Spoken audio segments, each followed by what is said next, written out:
There's an article in Truthdig.com talking about 9/11. We just had the anniversary of 9/11 and how hyping terrorism slighted the real threat, climate change. And this article goes into, basically what happened. So there was 19 hijackers that were given about roughly $500,000 to take over the planes, to exploit our pretty lame airline security system at the time in 2001 and take down the trade towers. So 9/11 was awful. It changed many people's lives. It changed mine. I had a good friend that joined the military. I became an American Red Cross volunteer that night, the night of 9/11. Our wars in Iraq and Afghanistan, then I started doing shows over there, which, they were amazing and life-changing, but it would be great if I never had to give them, because we didn't have to be in all those wars. So what this article goes into, and I'll go into the details here, is we spent anywhere from $4 to $6 trillion fighting terrorism in the last 16 years. And, all the money we've spent, we're bombing in Yemen and Somalia, Iraq, Afghanistan, all that stuff, $4 to $6 trillion. And what this article goes into, and the wars then we've dismantled, we've set the Middle East on fire. And helped create more terrorists. Meanwhile, there's roughly 200,000 people a year from fossil fuels, from burning fossil fuels. Roughly 200,000 people die a year from premature deaths. So imagine if we would have used 9/11 as a battle cry, let's say if Al Gore was president, if we would have used that as a battle cry to get us off of Middle Eastern oil versus just turning us into a never-ending state of war. Imagine if we spent the last 16 years, $4 to $6 trillion. What would America look like right now? What would it look like? Skies would be cleaner. There would be no gas. And the hurricanes that went through Houston and all those oil refineries and all those toxins that have been put into the environment, they wouldn't be there. There'd be wind turbines and solar panels. We'd all be driving electric cars or hydrogen or whatever the best technology that was created by American innovation with that $4 to $6 trillion. That's trillion is like a number I can't even get my head around. It's so much money. Think about what we could do. We could have a new electric grid. We could have, wind turbines, solar panels on everything. The technology that's happened without that much research behind it. Imagine if we put those little solar panels that Elon Musk just came up with earlier in the year. We might be going to have those 5 years ago or 10 years ago. Who knows? Who knows what we would have right now? High-speed rail from coast to coast. Geothermal, you name it. We could have all of it. We could just be this beacon of hope and green technology throughout the whole world. We could have all of that. We pivoted so hard on terrorism. And what did we do? We set up a surveillance state. It's unbelievable. 3,000 people were killed on 9/11, which is awful. It's awful, and we should commemorate them. And I know people who lost people there.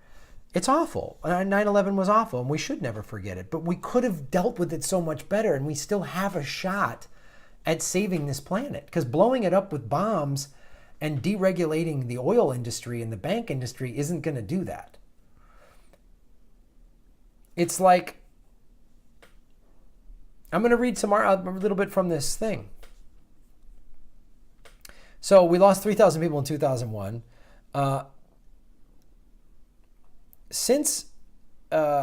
By burning fossil fuels at such a furious rate, by burning coal to make electricity and gasoline to move automobiles, we have sent 3.2 million Americans to an early grave.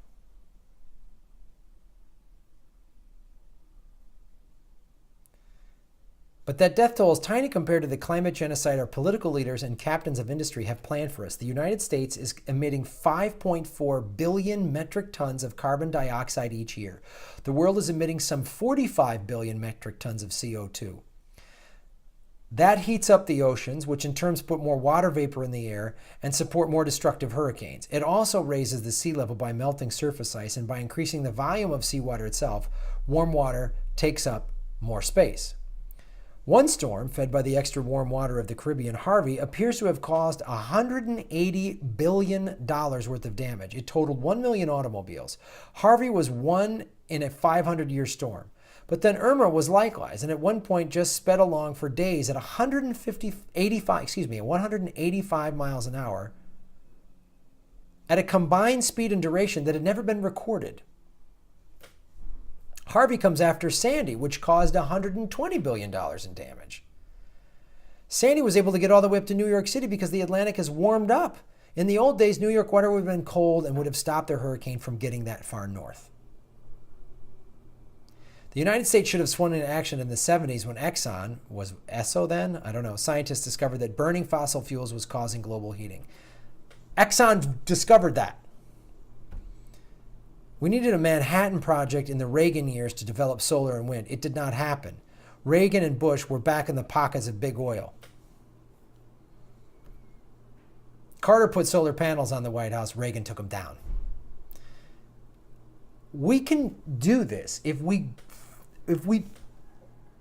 got behind this the way we've gotten by terrorism. We could fix this. We could turn this around. But the leaders don't want to.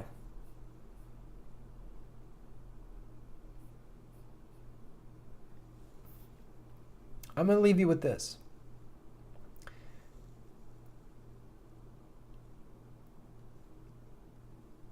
The author says the youngest George W. Bush, sort of a Custer, like saying, let's roll, before he led our military off to a wild goose chase in Iraq. We need that spirit, the author says, but we need to redirect it. Let's roll.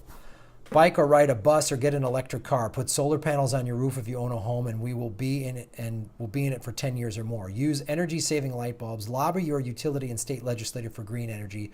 Bush told us to go shopping while he fought his war on terror, which was really just bank robbery aimed at Iraq.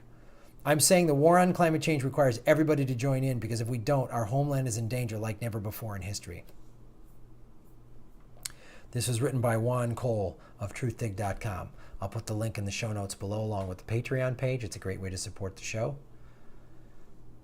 And Earbuds is available on iTunes. Get involved. Every little thing counts. Every little thing counts. And so many of you are getting involved in your communities. And I applaud all of you. And share your ideas and little things that can help save electricity. Unplug things like a computer. My laptop isn't plugged in right now because I don't need it plugged in. It's charged up fine. I try to turn off things at night. All that stuff. It might not seem like a lot, but it is. Every little thing helps. Vote with your dollars. Thanks for watching.